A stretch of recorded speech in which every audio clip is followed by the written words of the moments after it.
Hi everybody, my name is Ryan O'Keefe. I'm the Director of Communications of ENEL. I spoke to you a few months ago and it's great to be back here talking to you again. I'm wanting to talk to you today about a subject which is really important both for the world and for me personally. I'm a South African, as I told you the last time that we spoke.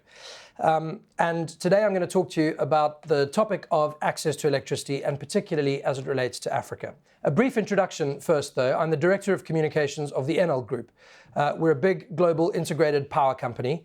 We have 2.1 million kilometers of grid network going around the world in 4 continents. 2.1 million kilometers is enough to go around the world 51 or 52 times. We have 83 gigawatts of installed capacity.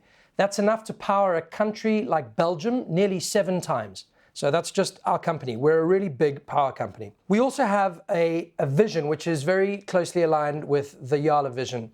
You guys are young people setting out into the world to try and make the world a better place. The vision of the ENEL Group is to help solve some of the world's biggest challenges. So it's great to be talking to you guys today, and we're going to talk about one of these really big challenges, access to electricity in Africa. This is a really major problem. The United Nations, in its Sustainable Development Goals, identified this as one of the problems. There are 1.2 billion people in the world who do not have access to electricity, and around about 700 million of them are in Africa. Why is electricity so important? Why is access to electricity so important for these 700 million people in Africa? Well, first of all, it allows us to improve food production and conservation. Imagine how difficult it is to keep food fresh without electricity. Purified water, also very difficult to do if you don't have electricity. Medical care, imagine what it's like trying to run a hospital without electricity. Education, studying at night. Without lights. So for young children to be able to do their homework and to therefore be able to improve their lives and secure a better future for themselves. Safety, both in the sense of at home, instead of using a kerosene lamp, for example, to light your room, you can have a nice clean electric light. Also on the streets, street lighting, very important for safety. And finally, I think probably most importantly, without electricity, economies cannot progress, they cannot grow. Think about services like banking, which more and more today are being run on electronic banking and electronic platforms. All of these, of course, need electricity. Telecommunications, in order to help the flow of information across countries and between people, all of which is what drives economies today. What are the challenges that we need to overcome? Well, there are a number of obstacles. The first is there is a big lack of infrastructure across Africa in order to deliver electricity to these 700 million people. We're going to have to work to build out the distribution networks across the continent. There's another big problem, which is the action taken by a number of incumbent players, people who have a vested interest in not seeing things changing and moving. I think a big solution to this problem is going to be renewable energy.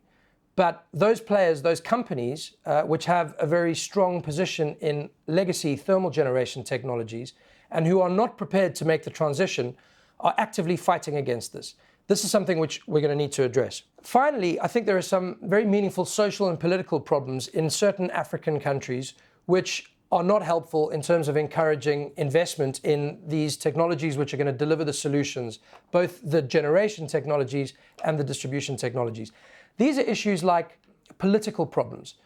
Companies are going to be very reluctant to go into countries with political instability, where there is no regulation or where regulation might suffer from retrospective changes. In addition, countries where safety is a problem, and there are many in Africa where safety is an issue, these are going to deter the investment of particularly Western companies going in. There are 2 other problems that I think we face. One is a lack of financing. This is something which we're working very hard to overcome, and I think we're making very good progress. But all of these investments clearly need money, and this needs to come from somewhere. Finally, there is the issue of urbanization. This presents us with 2 problems.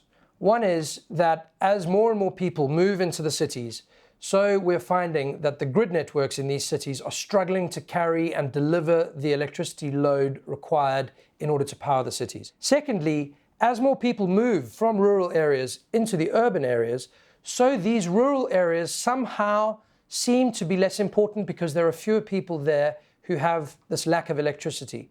And so there is less urgency to move and deliver electricity to these people. This should not deter us. This needs to be a priority for us.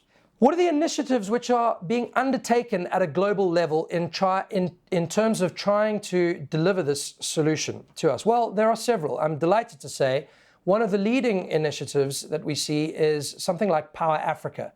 This is a US public sector initiative, and they have dedicated, I think, $7 billion to delivering power into Africa. This in turn has sparked an additional private sector investment of around $20 billion. We're talking about really, really big sums of money. There's another big movement, one which ENEL itself is very strongly behind, which is Res for Africa, an offshoot of Res for Med, Renewable Energy Solutions for Africa. We are working to bring together both public and private sector involvement in order to ensure that we are clearing the way and creating the conditions for these investments which are going to deliver the solution to this big problem. Finally, we're seeing a lot of governments taking some very positive action in terms of creating the conditions for companies to come and invest in their countries. Three that come to mind are South Africa, my country, which has run over the last few years a very successful renewable energy auction program.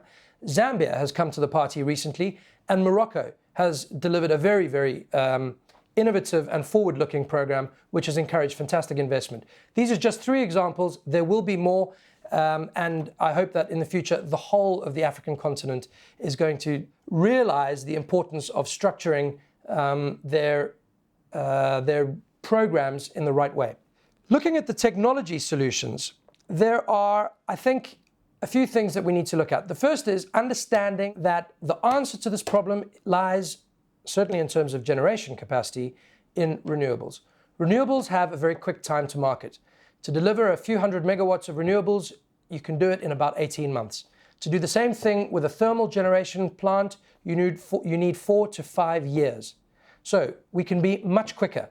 You can also do it on a much smaller scale. It's very difficult to imagine a coal-fired power station or a gas-fired power station on a small scale, whereas you can deliver very small-scale renewables.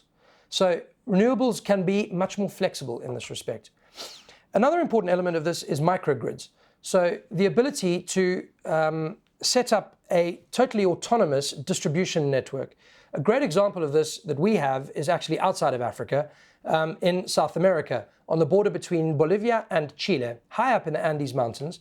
We, ENEL, went out and we delivered for a very small community of people, but totally cut off from the Chilean grid network.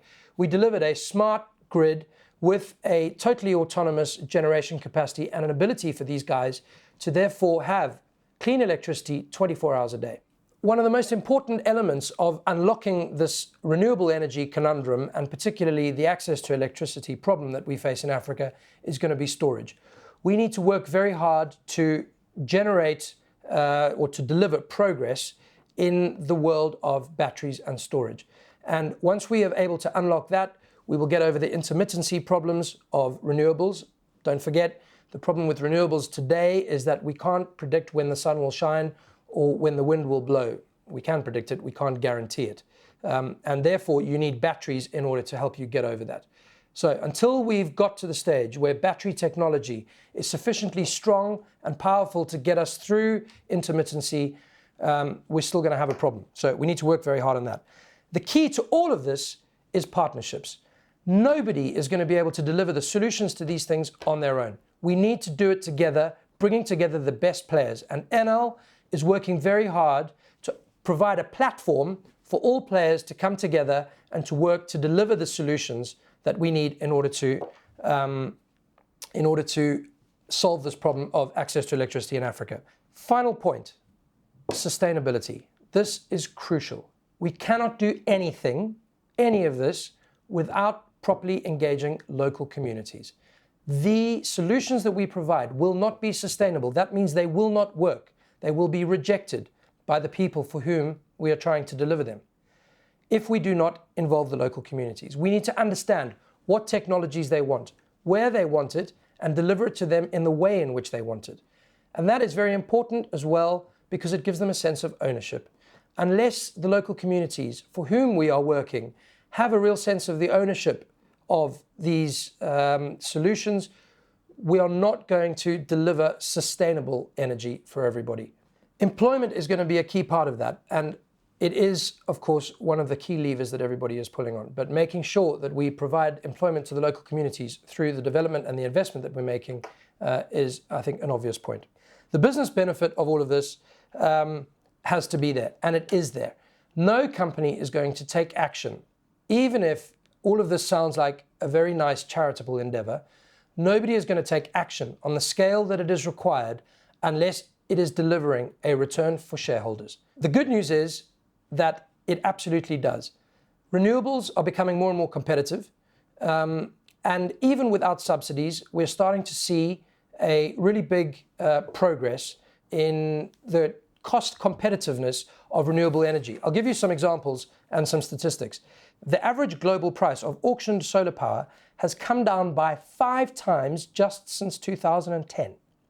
The cost of wind turbines has fallen nearly 30% since 2009, and the cost of solar panels has come down by 80%. These sorts of statistics are the evidence that we need that this is the future, that this is going to work and it is going to deliver returns for shareholders, which means that companies need to stop investing today in legacy technologies and start investing aggressively in microgrids, storage, and renewable energy generation capacity.